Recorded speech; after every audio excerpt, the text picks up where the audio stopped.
আসসালামু আলাইকুম প্রিয় দর্শক কলিজার ভাই ও বন্ধুরা। সকালে ঘুম থেকে উঠে আসলাম ড্রাগন বাগানে এসে দেখি শিয়ালে অনেক ক্ষতি করছে। শিয়ালে, পাখিতে, ইঁদুর, এই যে দেখেন এগুলো শিয়ালে খাইছে। এই যে এত পরিমাণ ড্রাগন নষ্ট করছে শিয়ালে আজকে। এই দেখেন গাছ সহকারে ভাইঙা খেয়ে নিছে। অনেক ড্রাগন নষ্ট করছে, আপনাদেরকে দেখাবো। এই যে দেখেন এত বড় বড় ফলগুলা, এগুলা এই যে শিয়ালে খাইছে, দেখছেন? এই যে এই যে শিয়ালের ভাঙা, এই যে দেখছেন, এই যে গাছ সহকারে ভেঙে ফেলছে, দেখছেন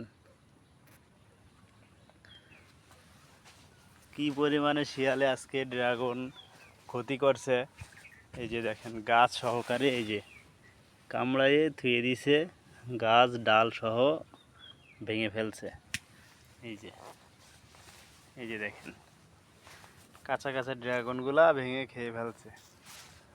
এই যে দেখেন এত পরিমাণ ড্রাগন শিয়ালে খেয়ে নষ্ট করছে। যদি আপনাদের কারোর জানা থাকে যে এই শিয়ালের হাত থেকে আমার এই ফল কিভাবে রক্ষা করব, তাহলে একটু কমেন্টে জানিয়ে যাবেন।